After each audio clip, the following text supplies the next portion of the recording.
You are listening to KLRN Radio, where liberty and reason still reign.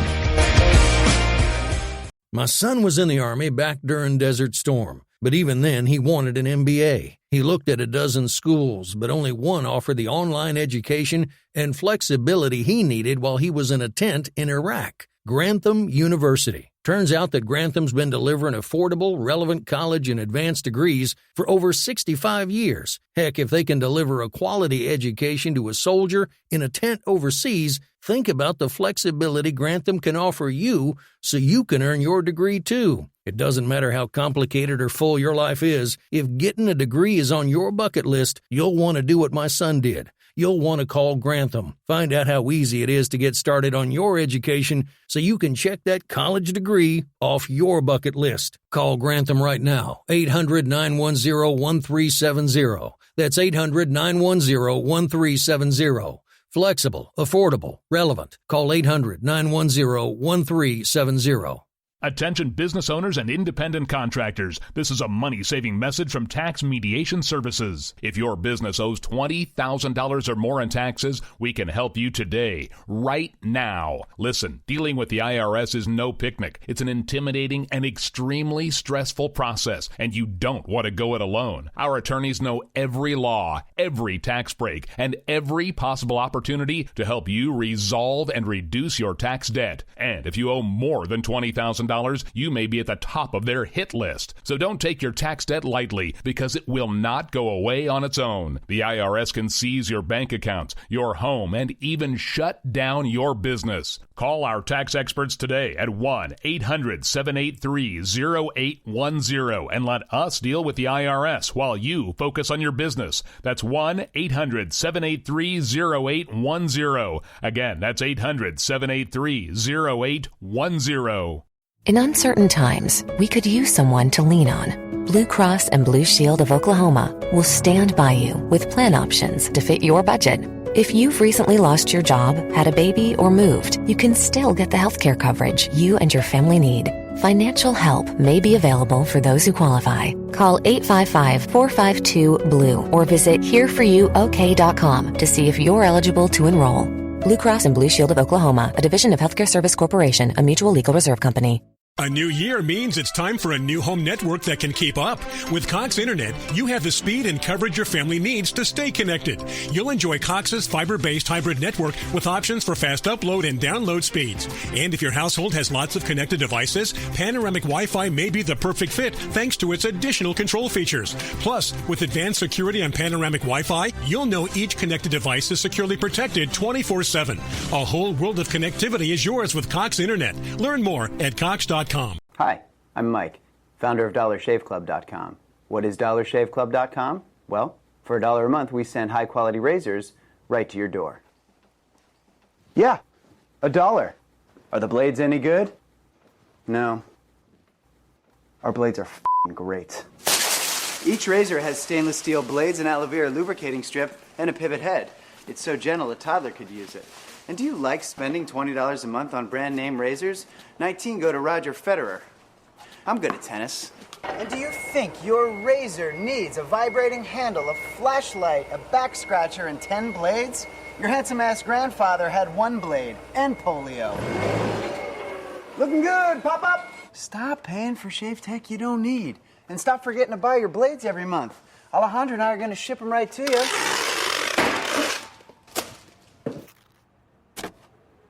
We're not just selling razors, we're also making new jobs. Alejandro, what were you doing last month? Not working. What are you doing now? Working. I'm no Vanderbilt, but this train makes hay. So stop forgetting to buy your blades every month and start deciding where you're going to stack all those dollar bills I'm saving you. We are DollarShaveClub.com, and the party is on. I know karate, I know jiu-jitsu, I drive like a gangster when I'm coming to see you, see you. See you, see you.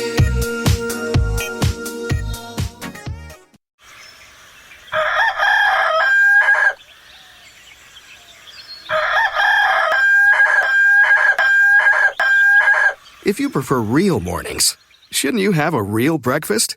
At McDonald's, we get real about breakfast. That's why you can have a savory sausage biscuit with delicious hash browns for only $1.50. It's time to wake up breakfast. Single item at regular price. Prices and participation may vary. Cannot be combined with any other offer or combo meal. The following program contains coarse language and adult themes. Listener discretion is advised.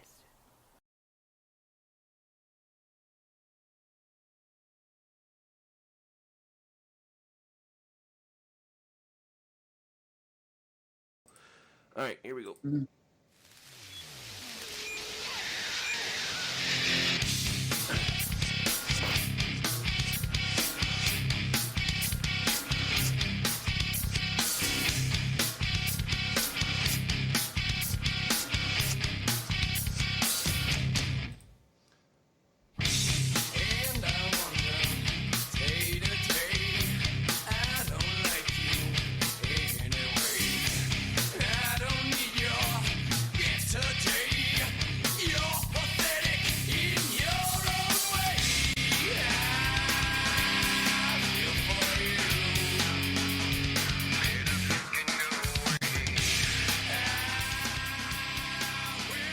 It is Wednesday, my dudes.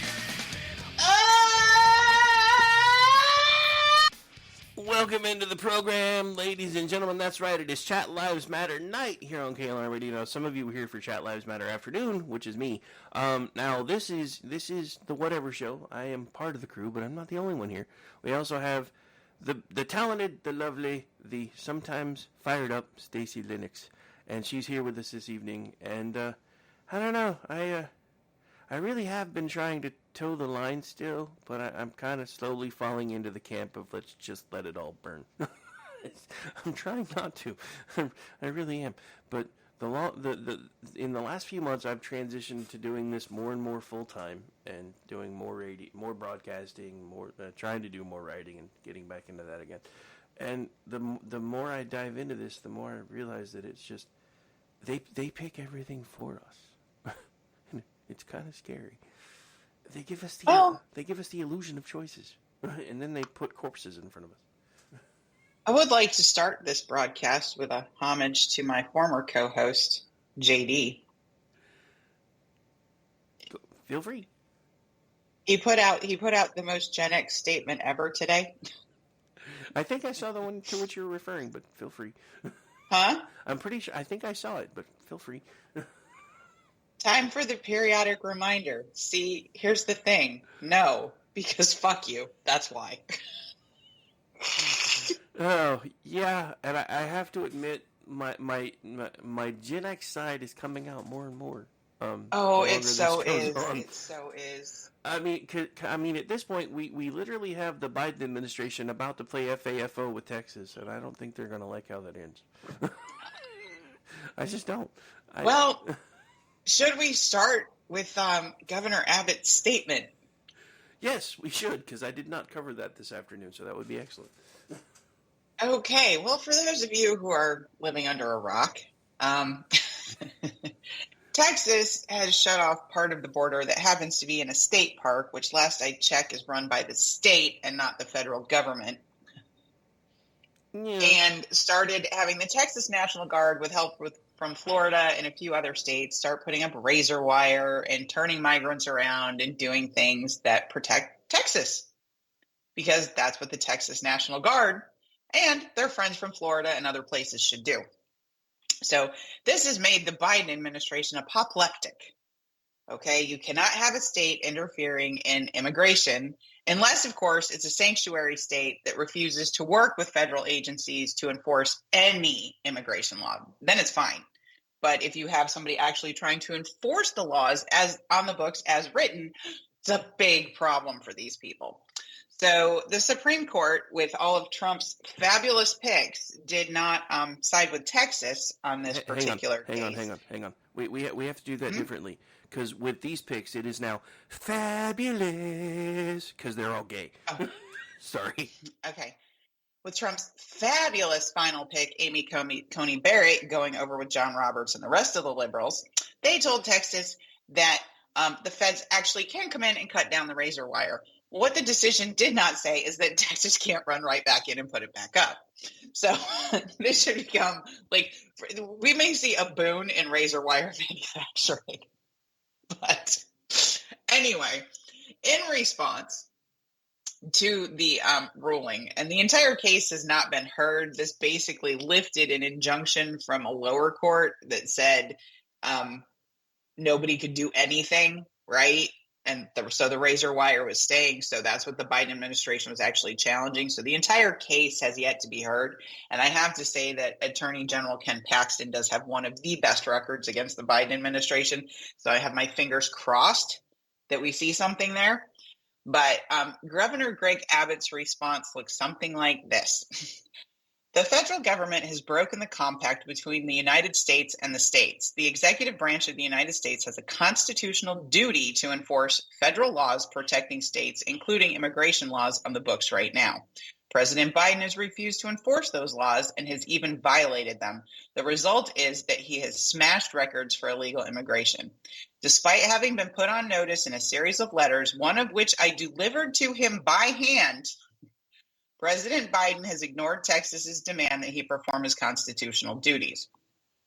In a bulleted list, it says President Biden has violated his oath to faithfully execute immigration laws enacted by Congress. Instead of prosecuting immigrants for the federal crime of illegal entry, President Biden has sent his lawyers into federal courts to sue Texas for taking action to secure the border. President Biden has instructed his agencies to ignore federal statutes and mandate the detention of illegal immigrants. The effect is to illegally allow them en masse parole into the United States. By wasting taxpayer dollars to tear open Texas's border security infrastructure, President Biden has enticed illegal immigrants away from the 28 legal entry points along this state's southern border bridges where nobody drowns and into dangerous waters of the Rio Grande. Under President Biden's lawless border policies, more than 6 million illegal immigrants have crossed our southern border in just 3 years. That is more than the population of 33 different states in this country. This illegal refusal to protect the states has inflicted unprecedented harm on the people all across the United States.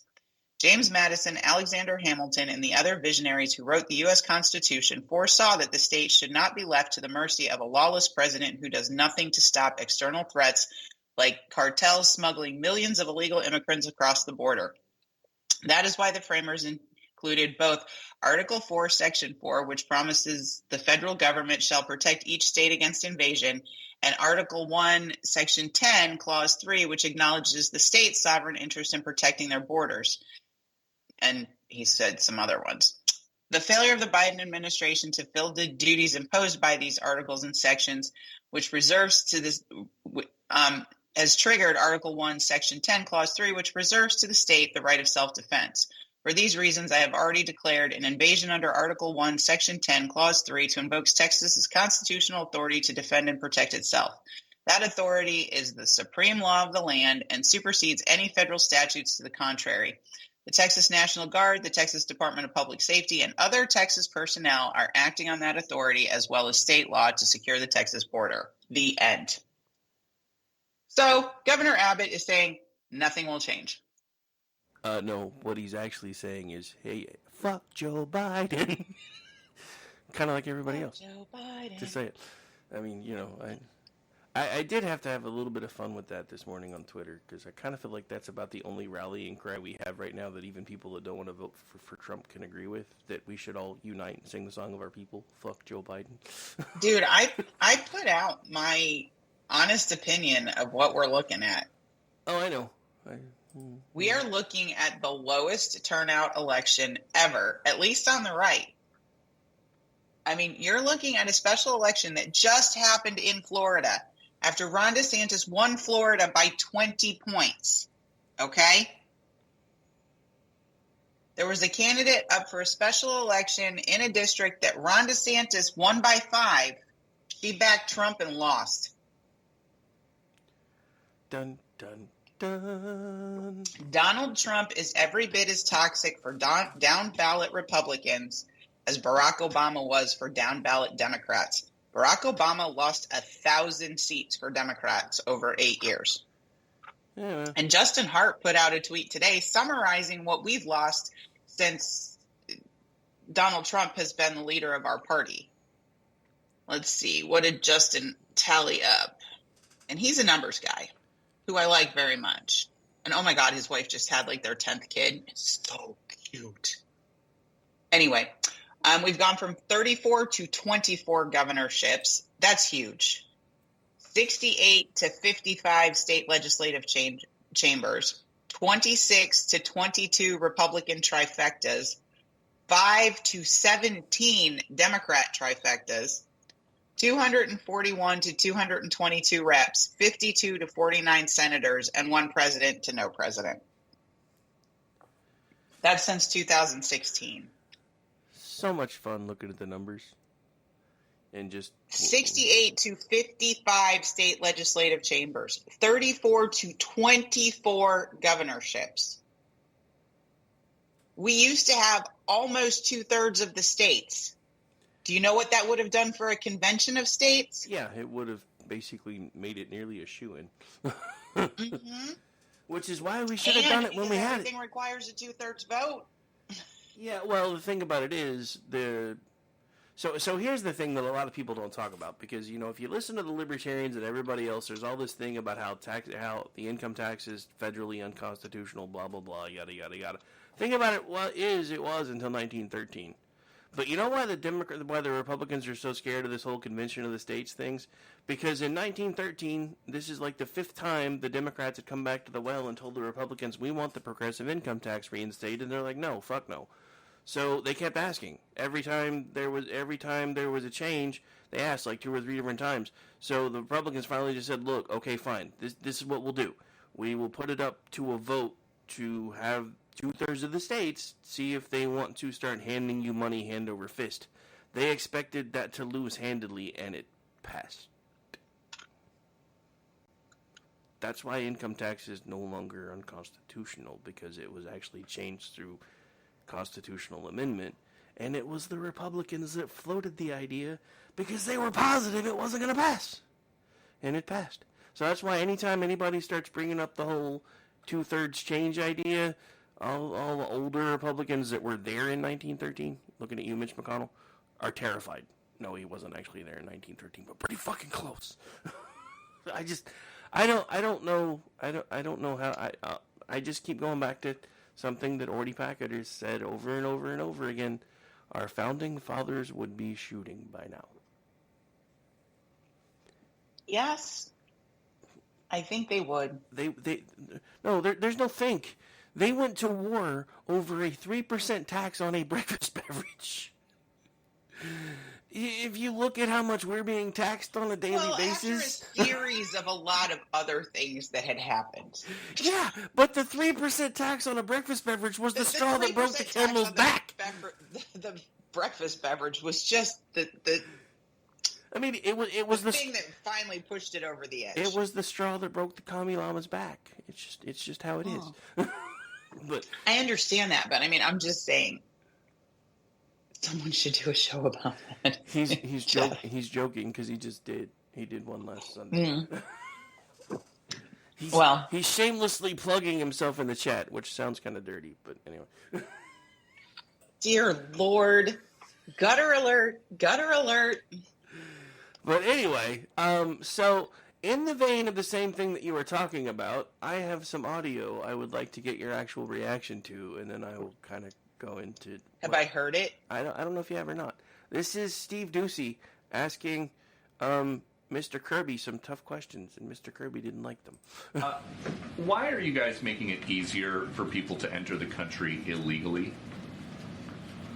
I don't believe we are. Why do you think we are? Well, you guys sued to cut razor wire that was put in place by Texas officials. So that the Border Patrol could actually do their jobs. But keep going. Well, you won in court, so now what? The Border Patrol Union president is saying the Supreme Court's decision is going to undoubtedly encourage more illegal immigration. Do you guys know better than the Border Patrol Union? The Border Patrol needed access, and that's why we sued to get rid of that razor wire, so that they could do their jobs. And you know what would also help them do their jobs, Peter? more Border Patrol agents. There's an idea. And if you go back to the supplemental request that we put in, there's money in there for some 1,300 additional Border Patrol agents. We want to help them do their jobs. We want to give them more resources. And the answer we keep getting back from House Republicans is no, no, no. Does razor wire work? Does razor wire work for what? Does it work for the Border Patrol to allow them to have the access they need to be able to better process people that are trying to get across the border? I don't think so, and that's why we asked for it to be removed. So, I'm just going to say this now. We apparently have different definitions of what the Border Patrol's job is, because according to Mr. Kirby, they're basically the Walmart greeters of our nation. It kind of would it seem. Yeah, the position of the Biden administration is that Border Patrol's job is to process as many immigrants as quickly as possible to let them into the country. Yeah, whether they come in legally or illegally is irrelevant. They just need to be processed. I wonder why that is. Al asked this question in the chat, so I'm going to pose it to you to see if you have an answer, because I honestly don't have one. He asked a really good question, though. Why is it that they are so opposed to letting these people come in the, 27 legal points of entry that they have access to at the Texas border alone? I mean, it's in the 20s, I know that. I think you said 26, 27, I don't really remember. But if there's that many places where they can come in legally, why is it so important that the entire border be wide open? I ask questions. And unfortunately, I don't know if I'm big enough to get the answers, but I'm going to keep trying. Because I ask questions. I have a lot of questions. Now, have you heard this? So have you heard this weird rumor coming out of the New York Post? I've heard a couple different rumors coming out of the New York Post. To which one are you referring? The Michelle Obama thing? Are you talking about the one where they're talking about trying to sneak her in the back door? or That they else? put out, like, solicitations to donors and all that kind of stuff? Yeah, I mean, I've heard I've heard it. I mean, it if it happens, it's probably gonna it's gonna put the nail in the coffin as far as the Civil War that everybody's been trying to avoid. I think, because it's just gonna be an end around everything. You brought up an interesting point a minute ago, so I want to circle back and then come back to that. It's interesting that when Barack Obama was running everything and there were all these sanctuary cities, the then primarily Democratic-controlled Supreme Court was okay with sanctuary cities thumbing their noses at federal law. But now they're not. And it's still, and yet, Biden can ignore the Supreme Court saying, hey, you can't just wipe out student debt, but Texas isn't allowed to defend its own borders, even though it has its own constitutional declarations to allow it to do so. I don't see a way out of. I'm waiting for Joe Biden to say, "Remember, Texas, if you're going to try to take us on, you got to have an F-16." I'm waiting for it. But I don't know.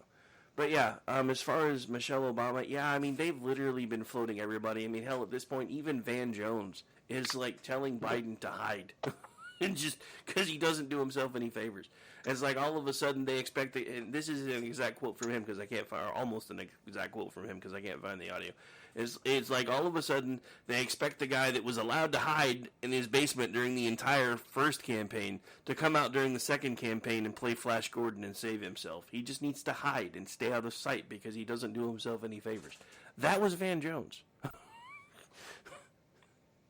The entirety of the Democratic movement is not behind this guy anymore. He gets, not even counting the extremes. He can't even hold an event anymore without being called Genocide Joe, which is rare because you don't usually see public dissent in the Democratic ranks. They will have it all day long behind closed doors, but they don't usually, there's not usually this much vitriol in front of everybody, and I think that's what may be lulling Republicans into a false sense of security when it comes to Trump. I mean, I do think there are things in play that weren't in play in 2020. Like, Biden was kind of an unknown factor to a point, and everybody kind of took him as America's grandpa and thought he would be safer than the crazy dude who was tweeting crazy shit. And everybody, because they believed all the media stuff, was terrified that he was going to be the one to get us into World War III. Yet, here we are nearly 4 years later with another guy in charge, and basically not only with World War III looming, but Civil War 2.0. So there are things in play that weren't in play in 2020. I don't know if that's going to be enough to swing the pendulum because, unfortunately, Donald Trump motivates the haters like no other. Which is why I really, really, really wanted DeSantis, but we can't have nice things. Anyway, I'm done ranting now. I think I put Stacy to sleep. No, I'm just like, apparently, I look at my Twitter trending, and it's like, ugh. It's gonna make you go, ugh, just don't do that. I don't know. Well, it's Tucker and Bannon, and yeah. So I think it may have. I am a proud member of the political party whose leadership now includes somebody who names themselves after cat excrement. Like, I just couldn't be any less enthused. Actually, I listened to a little bit of his story only because I was kind of intrigued. I mean, I don't know why he decided to name himself Cat Turd, but, you know. Here's the thing. I don't care. If you're that sincere in your beliefs, tell us who you are. Stop wearing costumes and be real. Yeah, I can't say anything because this isn't my real name, so.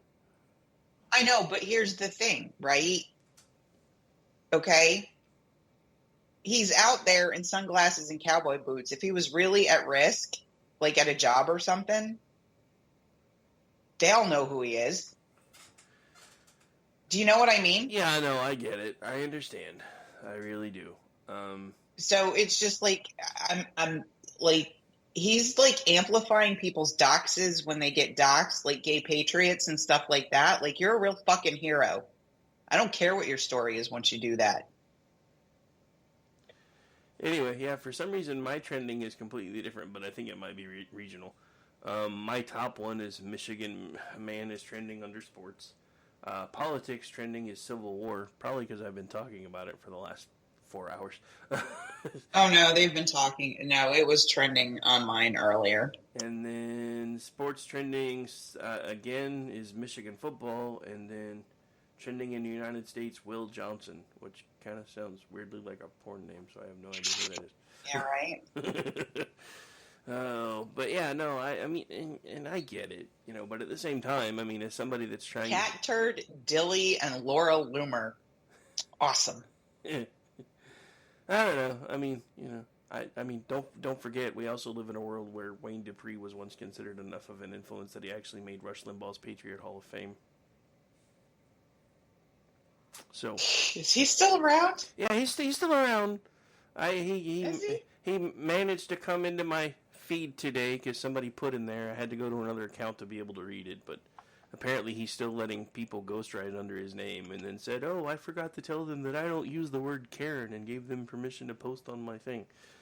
And then everybody's like, "Okay, dude, whatever." But yeah, I mean, he hasn't found me on Facebook under the new professional profile, so I did actually come across him the other day because he was pushed into my feed, and on his professional Facebook, he has call letters that don't carry him anymore, so I'm pretty sure he's not anywhere near the big deal he once thought he was. But yeah, he's still around. There for a minute, him and the human pest dispenser were kind of amplifying each other, and then they had a falling out, and then since then, both of them have kind of disappeared, which is fine by me. I see the human pest dispenser somewhere. Yeah, he still shows up once in a while, but not as much as he used to. But, and for those who don't know, that's Bill Mitchell. You know, people don't believe me. People don't believe me when I tell you Laura Loomer's going to end up being the Omarosa of the next administration. Oh yeah, she probably will. I mean, it's either that or... Absolutely. Laura Loomer is the Omarosa of Jeff Sessions. I saw you. Didn't you tweet that yesterday or the day before? No, I didn't tweet it. I said it at one point. Oh, I could have sworn I saw you tweeted it. Maybe, I don't know. Maybe I remember you saying No, I said it to somebody. I can't remember who. Was it in like one of our DM groups or something? It might have been. Maybe, but yeah, no. Maybe no. That's where I saw it. Then. Laura Loomer is the Omarosa of Michael Cohen's.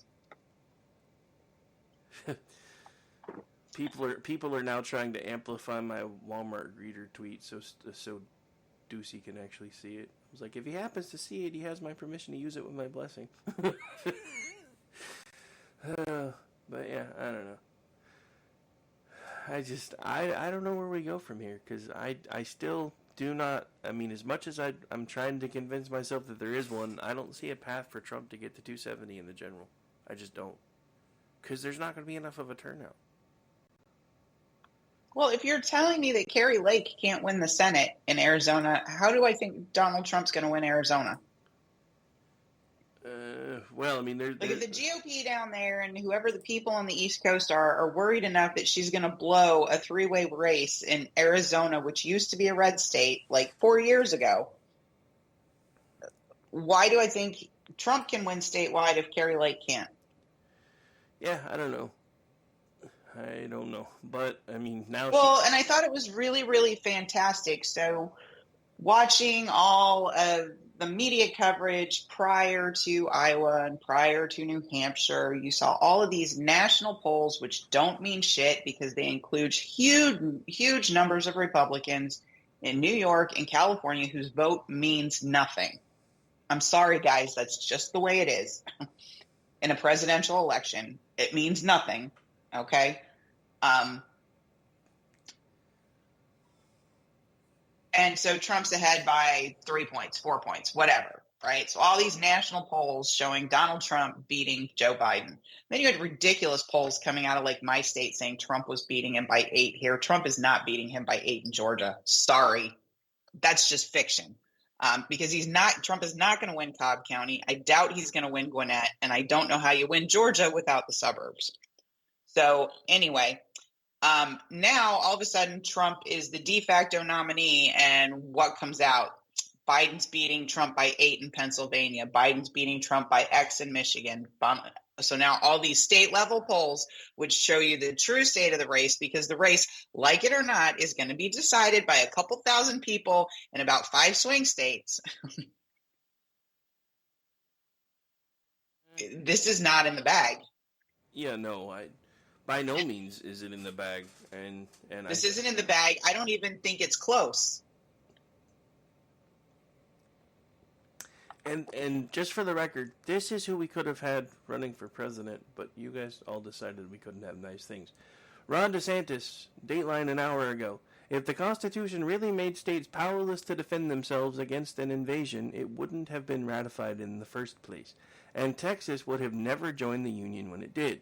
Texas is upholding the law while Biden is flouting it. Florida will keep assisting. And then, hang on, it says show more, but I don't know. Florida will keep assisting Texas with personnel and assets. So yeah, I think we are, whether anybody wants to admit it or not, I think we are slowly marching towards both a civil war and World War III. I just don't see a way out of it unless, by some miracle, there is a change in administration and with who they're... I mean, honestly, at this point, I don't see a way Nikki Haley or Trump wins, because there's just nothing there for Haley, nothing. They can try to prop her up all they want, but there's nothing there, and I don't see enough. I don't see a path for Trump to get to 270. I mean, even with taking into account all the things that are in play now that really weren't in 20.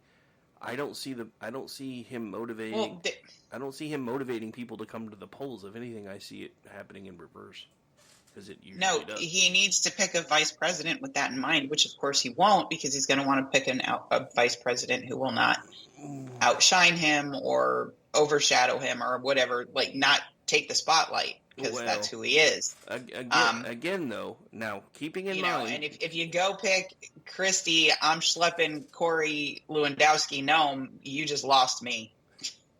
well, keeping it that's when I know we have no principles left. None. Well, keeping in mind that it's not technically it's not ultimately his pick. If we had somebody in charge of the GOP that wasn't his handpicked choice, there's a good chance that he might not necessarily get his say. But I think that's another reason why he fought to keep her there, because he's gonna basically be able to bend her ear and do what he wants, even though that's not really how it's supposed to work. That's why everybody when during the whole Bush-Cheney thing, that's why everybody was kind of up in arms, because it was like the first time that two people had been floated on the same ticket from the same states in like forever, and Cheney actually had to change his residency. And when everybody started giving Bush a hard time about it, he's like, dude, there's a whole nomination process for this. I had very little input, so that didn't have anything to do with me. Unfortunately, I think this may be one of the rare times that is not the case, because, you know, Donald Trump has made moves behind the scenes to keep Rona McRomney instilled, even though she's lost everything she's run. I mean, if she was a pull shark, she'd be broke. Just saying. Or I should say, if she was trying to be a bull shark, she'd be broke. Because she ain't running no tables for sure. Anyway. But yeah, I don't know. I know that Seb Gorka apparently already let it slip on a live somewhere that it's a New York resident, is whoever he's eyeing, so I don't know who that is. Elise Stefanik. I hope not. I hope not. Anyway, I don't really care. I'm kind of just gearing up to watch it all burn, because I'll be honestly, with the way all the pieces are coming up on the board, I will be surprised if we have a 2024 election. And I know they said that with Trump, and I know everybody got bent out of shape, and everybody was afraid that he was going to declare martial law, yada, yada, yada. I just, you know, too many things are different now. We weren't in any, you know, we were trying to get out of the wars we were in when Trump was in office. And then Joe Biden screwed up that transition process, which triggered weakness all around the world. So now everybody's circling. We've got a new axis of evil forming that nobody's really talking about because we're too busy talking about pronouns and global warming. I mean, we've had 170 some odd attacks now through Iranian proxies, and we've lobbed a few airstrikes at them and said, bad boy, sit down. No, that's not going to work. The world is just it's a completely different place than it was in 2020. So I don't even know where we go from here. I just know that we are having choices put in front of us that are, you know, basically illusions of choices. Absurd? Yeah. Well, they're absurd, and it's basically an illusion of choice, because when it comes right down to it, there's about a hair's breadth of difference, really, between Biden and Trump. There's really not much daylight there. Nobody wants to talk about that. Their policies aren't that much different. Trump talked a really tough game on border security, and then he did everything in a way that was completely erasable the very next term. Because he couldn't even build a constituency when he had majorities in both houses. He couldn't get anything done that was an executive order. I have a huge problem with that. And it's because everybody's like, well, it's because of the D.C. swamp. Blah, blah, blah, blah, blah. I mean, what are you going to do? I mean, the thing that nobody wants to talk about when they try to use that analogy is D.C. was built on top of a swamp. So I'm not really sure that's the analogy you want to go with when you're talking about D.C., because the swamp ain't going anywhere. It's kind of... I don't know, they're talking about an arc flood in California, so... Wait, they're talking about a what in California? An arc flood. Oh. Like 100 inches of rain. I wonder if Gavin Newsom's going to be playing the part of Noah in California. That would be scary. No, I don't think it'll be him, but it's kind of biblical if you stop and think about it. I mean, you know, kind of like a meme I saw the other day that had salt and pepper shakers, and it was people dressed in old style, like, biblical clothes. And it was one was male and it had Lot on the base, and the other one was female and it said Lot's wife, and now it says guess which one's the salt. I thought it was cute. Yeah, no, I saw that one. I saw that one. So, anyway, I don't know where we go from here. I've just kind of decided. I think I'm adopting the, I'm just bringing my Gen X guns back to bear. Whatever. I grew up at a time where we had a desk that was combination tornado shelter, nuclear fallout shelter, and and your safe room. So I think whatever's coming, I will find a way to survive, even if the country doesn't. And I'm starting to think the country might not. I kind of feel like a downer today, but I really don't know how to say anything else.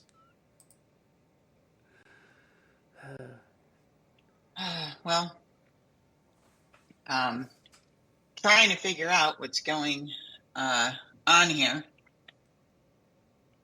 Because I've got one saying that Mitch McConnell has told Senate Republicans that the politics at the border has flipped. McConnell has cast doubt on linking Ukraine and the border and doesn't want to undermine immigration-focused Trump, who he referred to as the GOP nominee. We are in a quandary. There is no quandary without a border. We have no country. Voters are sick of being extorted by Ukraine if we want a secure border.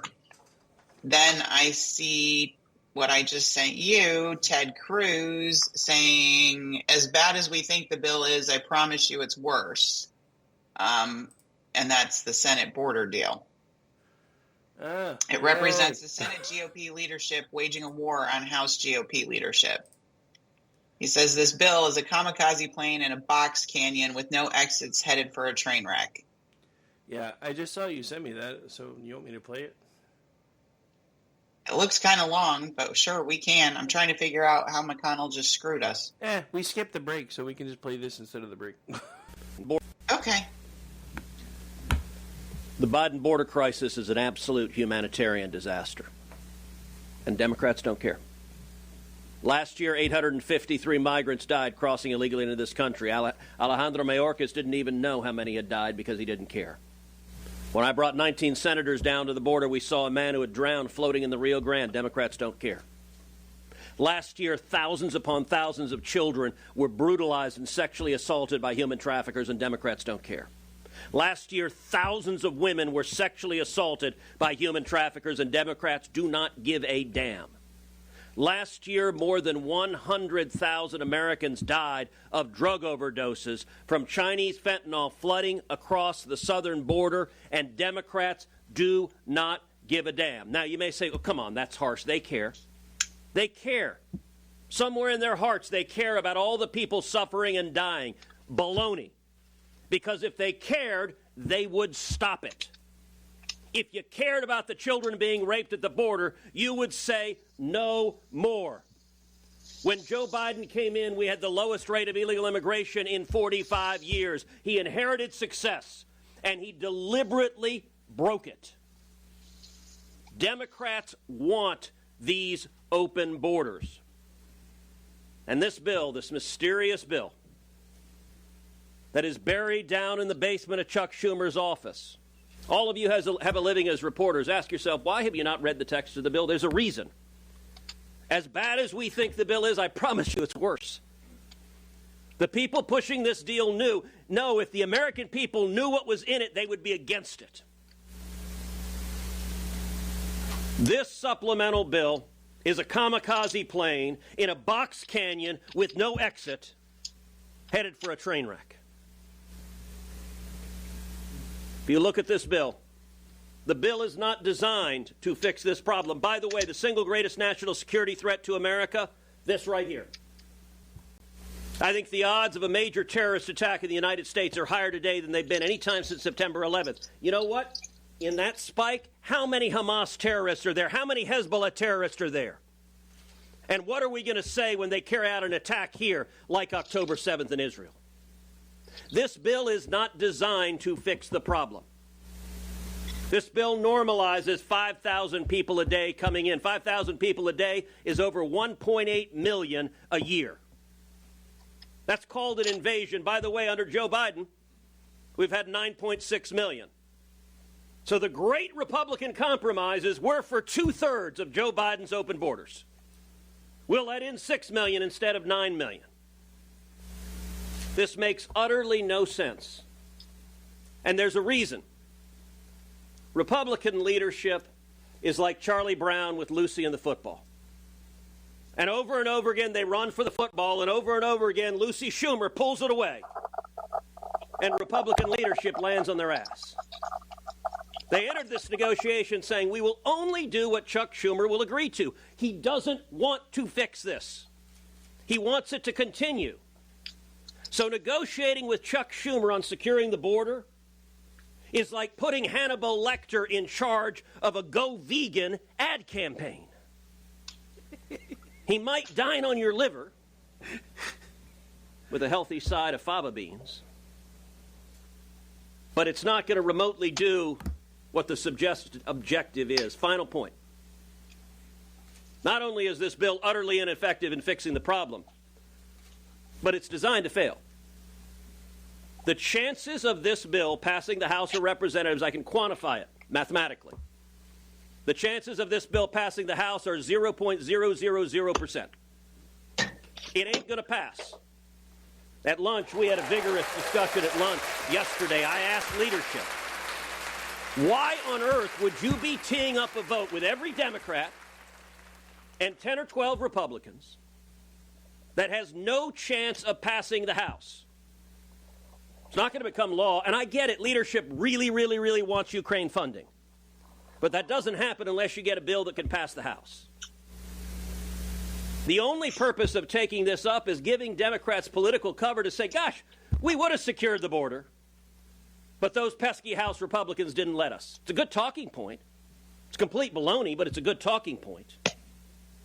This bill represents Senate Republican leadership waging war on House Republican leadership. It's not designed to secure the border, and it won't secure the border. And that's why leadership wants it kept in secret. They don't want anyone to see the text of it. Republicans in the Senate ought to have the sense and sanity to say, secure the border, or else we're not going to go along with providing fig leaves to cover up the deliberate failure of Joe Biden and the Democrats. They have caused this crisis. I mean, short of him using other words besides the few times that he said baloney, I don't remember the last time I've heard him that fired up. Well, you know,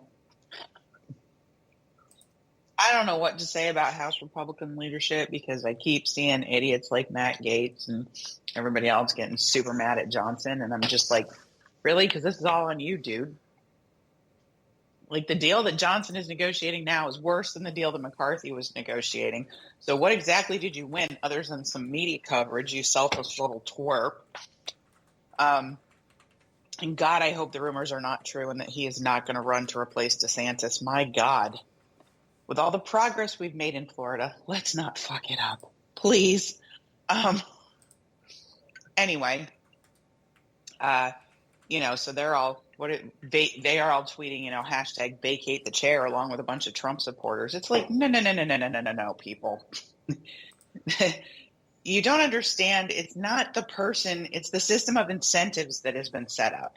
Like, no other person is going to get anything different done. If you had gotten Jim Jordan there, he might have gotten something closer to McCarthy because people know him and he's got credibility and he's got, a profile. Johnson doesn't have any of that going into this position. And now he's got McConnell actively working to undermine him? Really? Yeah. I mean, is anybody really surprised? I hate to be a cynic, but I kind of, I'm not going to lie, I kind of smelled Mitch McConnell's fingerprints all over McCarthy being taken out at the knees. Because McCarthy was good at fundraising. For some reason, Mitch don't like that. I certainly think he was one of the East Coast people that was trying to take Carrie Lake out, too. Oh, yeah, I'm sure he was. He doesn't want her in the Senate. The thing about and it, he holds all the Senate campaign funds. Well, so here's the dirty little secret that nobody talks about. Part of the reason, and yes, granted, Trump is toxic, but part of the reason that everything went so sideways since 2020 with all the Senate races and everything else wasn't just Trump. McConnell doesn't want anything to do with Trump. He just has to play nice in public. He doesn't, I mean, they don't like each other.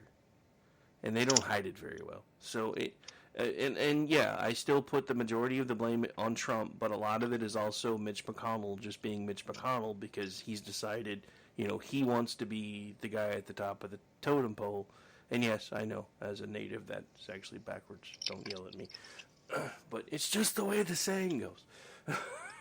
But it's just, it's again, we're watching for the first time that I can remember actual vitriolic infighting among the younger Democrats and the older Democrats. And instead of finding ways to capitalize on that, we're doing it at the same time on our side. Well, it's because we have a lot of older Republicans. Well, yeah, I mean, does anybody remember when, they used to use, they're going to push Grandma and Grandpa off the cliff as a threat? Starting to take it as a challenge. Just saying. Could we? Challenge accepted.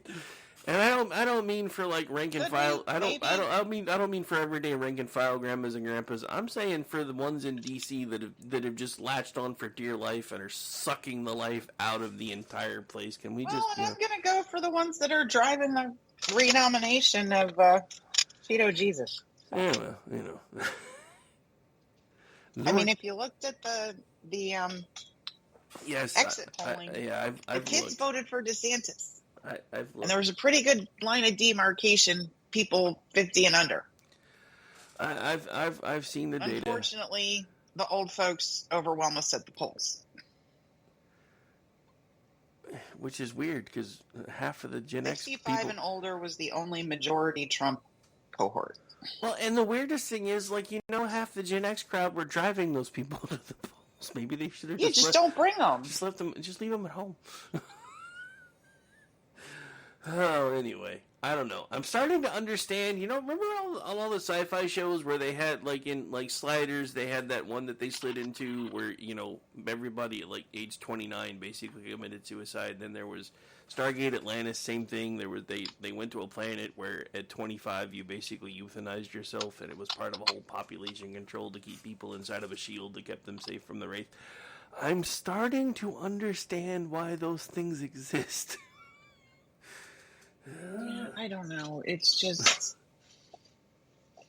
I mean, literally, my go-to phrase for the next probably 8 years is going to be, this is why we can't have nice things. Followed by, I told you so. Yes, I told you so is going to become one of my favorite phrases. And I'm going to use it indiscriminately. I think it just started to rain like crazy at my house. Yeah, not here. It's actually supposed to be nice for tomorrow. It's actually supposed to be almost 60 degrees, and then the rain comes back.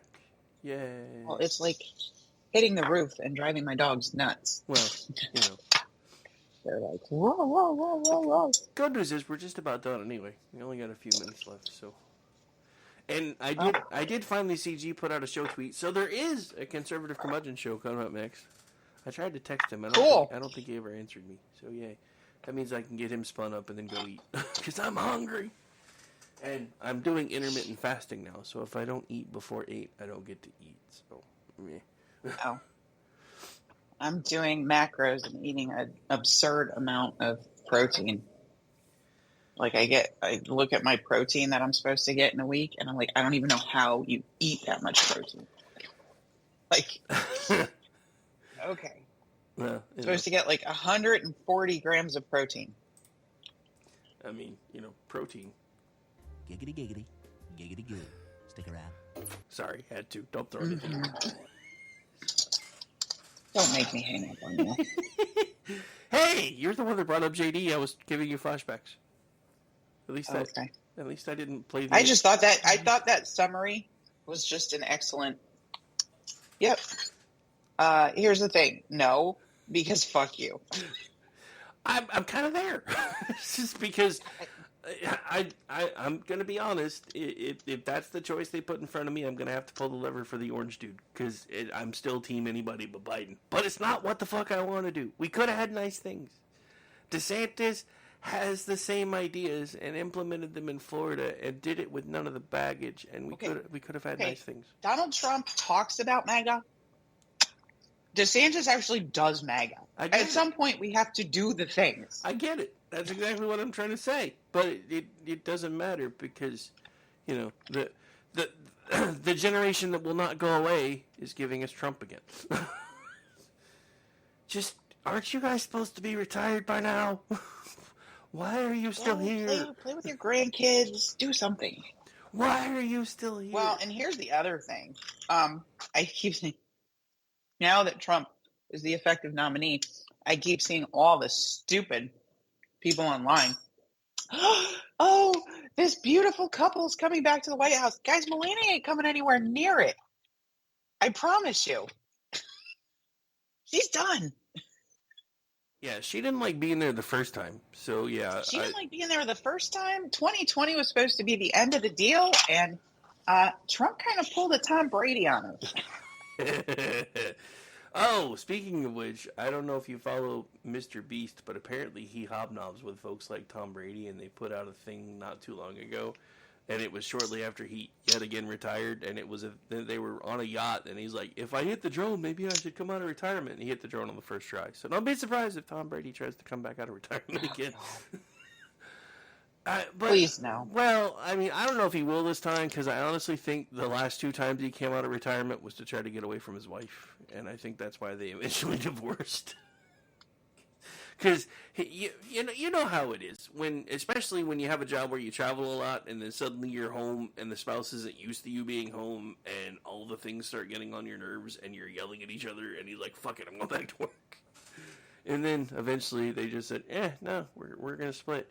It's kind of what I went through in 2020. At first I thought she was mad because I was actually getting to work from home and she actually had to still go into work. And then it just turned out that she just decided that, COVID gives me an excuse to say I've lost my mind and I'm changing my whole life. Whatever, dude. Bye. But yeah, I don't know. I'm curious to see how things are going to go. I don't know how much long. I mean, Haley still has funding. I don't know how much longer she's going to have funding. Well, Haley's going to have funding until Trump capitulates and picks a VP that her funders want. Well, I mean... Because what we're doing is we're electing a cheeseburger connoisseur who's going to be 80. Hey, he's not a cheeseburger. So he's not going to have a slow decline like Joe Biden.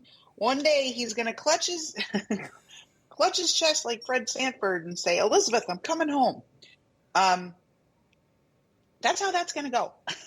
Well, hopefully if he does get the nomination and actually makes it back to the White House, hopefully it's sometime after 2028. Just saying. I'm just saying, guys, the VP selections here are quite important. Yeah. We already know who Biden's is. Well, but the thing, I mean, so here's another reason that I know that none of the Democrats are happy with Biden, or even the Kami Lama at this point. There's a book coming out that explains how Biden didn't want anything to do with her. And even Joe Biden didn't want anything to do with her. Biden actually wanted... Joe Biden hates her. Well, Joe Biden actually wanted Gretsch. And Jill, what? Yeah, and Jill wanted Rice, and Obama said, "You're taking this one, and you're gonna like it."